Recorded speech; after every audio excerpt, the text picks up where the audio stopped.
guys, it's me Harshaan, and I will be teaching you chapter 30, the leading figures of Renaissance. Let's start with how the Renaissance spread. Basically, the Renaissance started by scholars.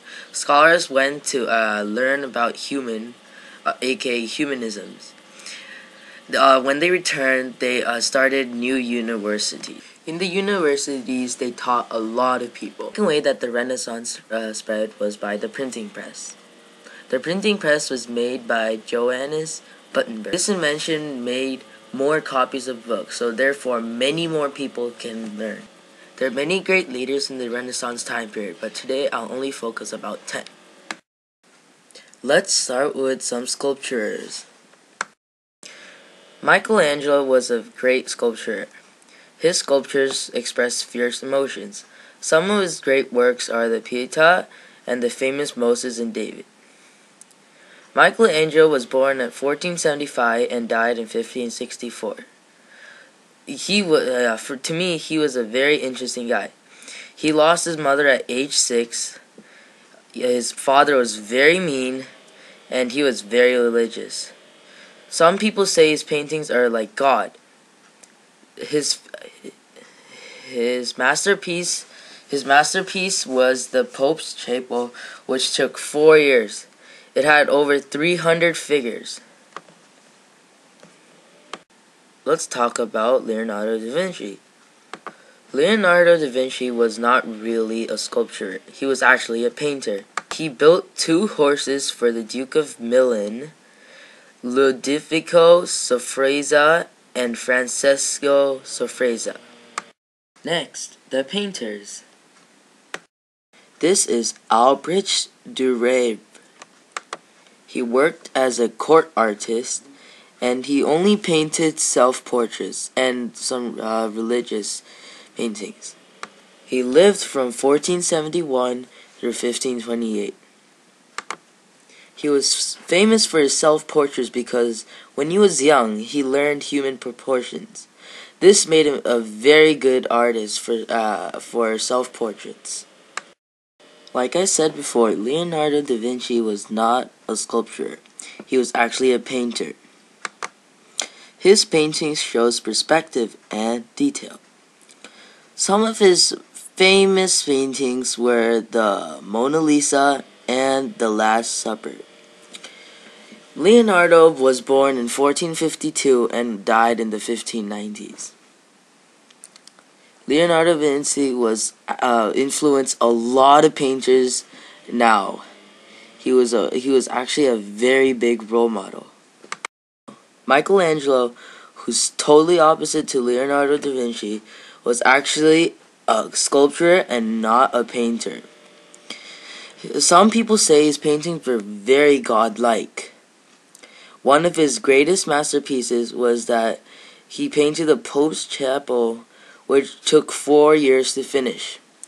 The Pope's Chapel had over 300 figures. It was the greatest masterpiece of all time. Titian was also a great painter. His style of painting was actually classical myths and Bible stories. He was crowned as an official painter of Venice, and when he was young, he outsmarted his teacher, and he made new ways to paint. Also, he made a knight. Now, let's talk about poets and writers. William Shakespeare was actually a poet and a writer. When he was young, he was also an actor. He was a very great actor. His style of poets and writings are comedies and tragedies. One of the example and was really famous was Romeo and Juliet. He was actually very observant. He was a great poet writer, and many people got influenced by him. Another writer in the Renaissance time period was Miguel Cervantes. Miguel Cervantes was a very gifted writer. His habit was to read, and one of his famous books were Don Quixote. was not actually a book, but actually a humor. Did you also know that he writes from right to left? It's pretty amazing.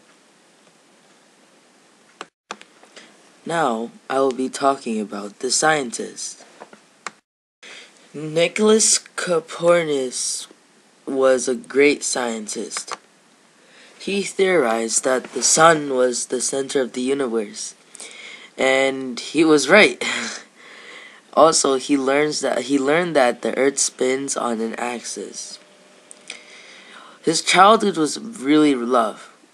When he was 10 years old, his father died. In his young age, he studied medicine and church law. And when he made a book about the theory, it got banned by the church. So it was pretty bad for him. He took it really rough. Next is Andreas Vesalius. He was actually an amazing scientist. He dissected humans, and he changed what people really thought about the human body. Later in his life, 1537, he earned a medical degree in that year. He changed the whole world. He influenced a lot in science. He was actually one of the greatest scientists there was in the world. Finally, the queens.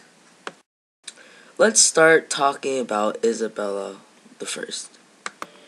She was actually a very forceful queen, but she was very smart, strong-willed, and a very, very strong Catholic. She also gave a lot of support to Christopher Columbus. Hang in there, guys. This is the final one. This is Elizabeth I. She is a very, very independent person, and she was completely opposite from Isabella I because she was actually not really mean, and she reigned over Europe when it was at its golden age, and she helped England's economy a whole lot.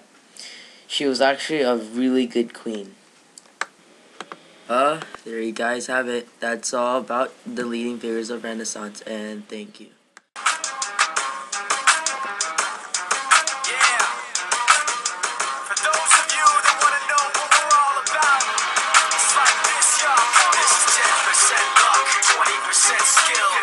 Concentrated power of will, 5% pleasure, 50% pain, 100% reason to remember the name.